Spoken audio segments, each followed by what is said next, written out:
En el nombre del Padre, y del Hijo, y del Espíritu Santo. Amén. Oh Santa María, mi única Reina, y después de Dios mi verdadero consuelo en este mundo. Tú eres el rocío celestial que dulcifica mis amarguras. Tú eres la brillante luz que disipa las tinieblas que rodean a mi alma. Tú eres la guía de mis pasos, la fuerza de mis debilidades, el tesoro en mi pobreza, el bálsamo que cura mis heridas, el consuelo que enjuga mis lágrimas, mi refugio en las miserias y la esperanza de mi salvación. Oh María, ten piedad de mí, tú que eres la Madre de Dios, que tanto nos amas, concédenos lo que te pedimos. Tú que eres nuestra defensa y nuestra alegría, haz que nosotros seamos dignos de gozar contigo esa bienaventuranza que gozas en el cielo. Amén.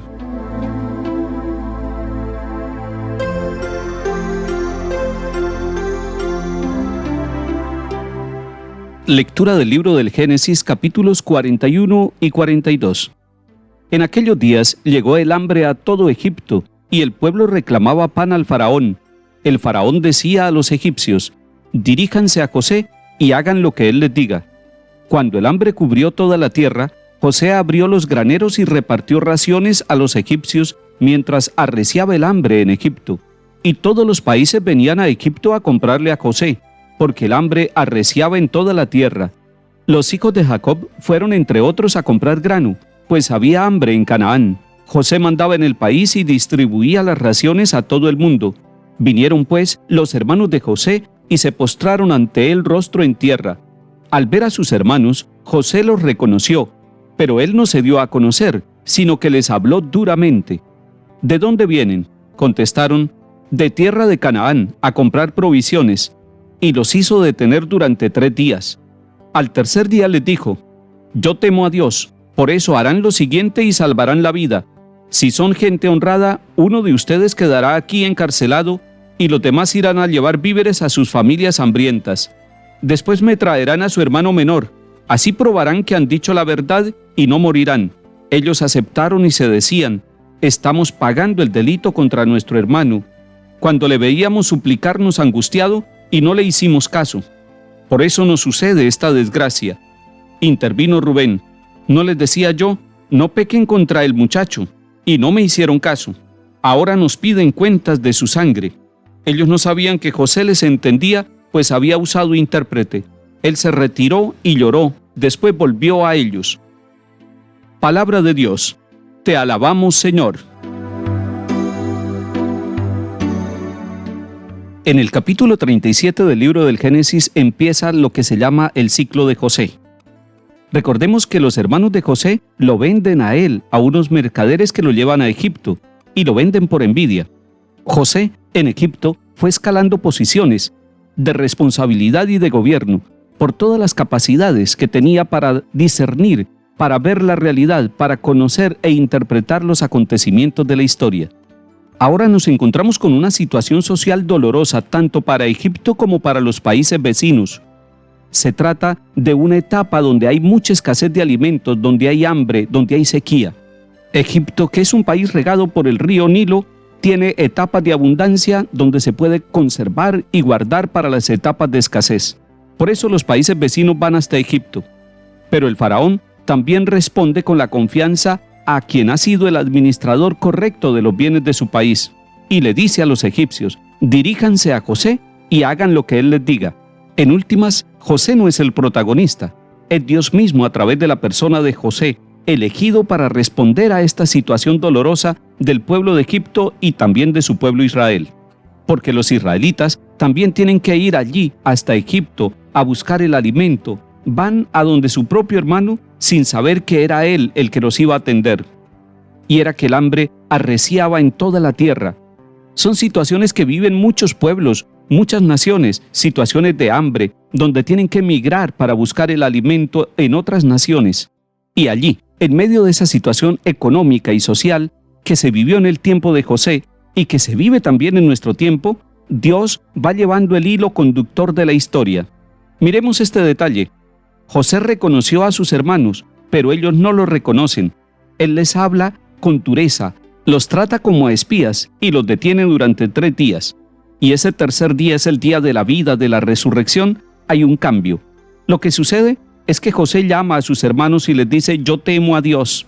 Es muy interesante ese detalle. Él está dando la clave de lo que va a suceder. Yo temo a Dios. Lo hace no por él, sino por Dios. Y les da una solución. Quédese uno de los tres aquí y vayan a traer a su hermano menor.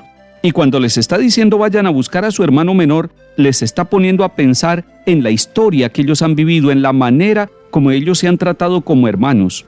Y es entonces cuando recapacitan y dicen: cuando le veíamos suplicantes, angustiado, y no le hicimos caso. Es decir, no tuvimos ojos para reconocer a nuestro hermano, para reconocer su dolor y para no dejarnos llevar por el sentimiento y la pasión de la envidia. El mismo Rubén les recuerda: ¿no les decía yo, no pequen contra el muchacho? Pues bien, esta historia nos está mostrando que Dios está acompañando la historia de los pueblos, y en los momentos de riqueza y de escasez, Él es el centro de la vida. No es José, sino el mismo Dios, el que actúa en favor de los pueblos y el que nos hace pensar que muchas veces las situaciones de empobrecimiento que tenemos, las tenemos porque no somos capaces de vivir la fraternidad y la solidaridad. Hoy que sea un día para la fraternidad, hoy que sea un día para reconocer a nuestros hermanos en la abundancia y en la escasez, hoy que sea un día para reconocer que podemos compartir con los demás lo que tenemos, porque llegarán días posiblemente en que necesitamos que los otros nos compartan a nosotros sus bienes. La historia tiene muchos altibajos y lo mejor es que nosotros en cada uno de los momentos, ya sea en los de mayor abundancia o en los de escasez, seamos fraternos. Que la línea conductora de toda la historia de nuestra vida sea la solidaridad, sea la fraternidad y la capacidad de reconocer a los otros como hermanos para compartirles lo que Dios nos ha dado.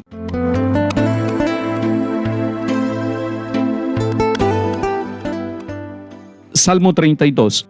Den gracias al Señor con la cítara, toquen en su honor el arpa de 10 cuerdas, cántenle un cántico nuevo, acompañando los vítores con bordones. El Señor deshace los planes de las naciones, frustra los proyectos de los pueblos, pero el plan del Señor subsiste por siempre, los proyectos de su corazón de edad en edad.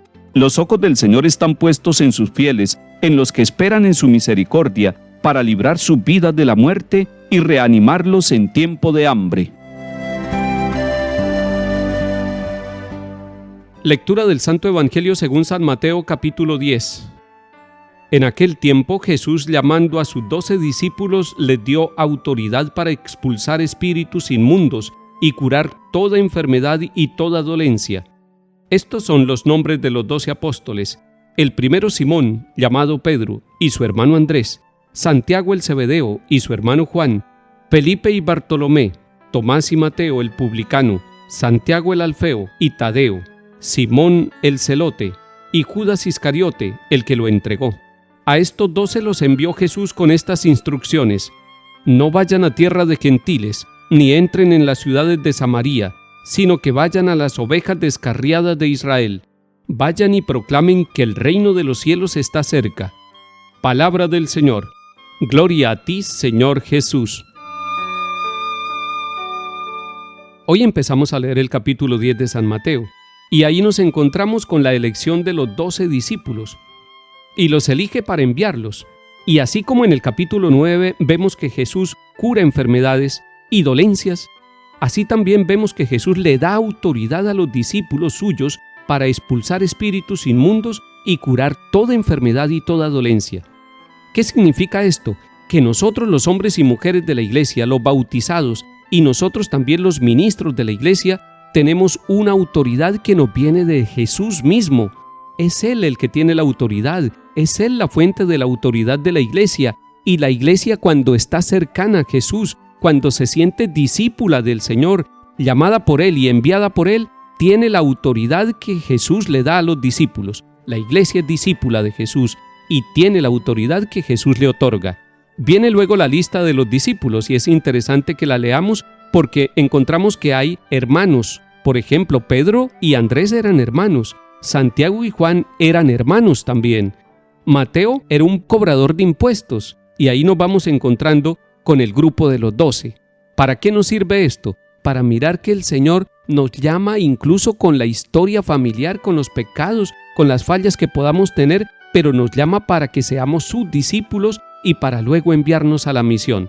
Y a estos 12, cuando los envía, les dice primero en este capítulo 10 de San Mateo que no entren en la tierra de los gentiles, es decir, que no se salgan del pueblo de Israel, que tampoco entren en Samaria, sino que vayan a las ovejas descarriadas de Israel. Esto es muy interesante, porque Jesús está empezando su obra por casa, está empezando poquito a poco. Después, más adelante, vamos a ver que Jesús dice, vayan a todos los pueblos, ya no les pone restricciones. Aquí les está diciendo que no vayan a Samaria y que no vayan donde los gentiles, que más bien busquen las ovejas descarriadas de la casa de Israel. Y el mensaje que nos da el Señor es que cuando nosotros vayamos a ser misioneros enviados por el Señor, empecemos por nuestro propio corazón, empecemos por la oveja descarriada que es cada uno de nosotros y hagamos misión dentro de nuestra propia familia antes de irnos a cualquier país lejano. Y después, cuando tengamos la experiencia de Jesús, la misión dentro de nuestro corazón y dentro de nuestra casa, tendremos la experiencia, la fortaleza y la sabiduría, la alegría y la convicción para poder ser misioneros en territorio de paganos y en naciones extranjeras. Que el Señor nos haga misioneros dentro del corazón y dentro de la casa. En el nombre del Padre, y del Hijo, y del Espíritu Santo. Amén.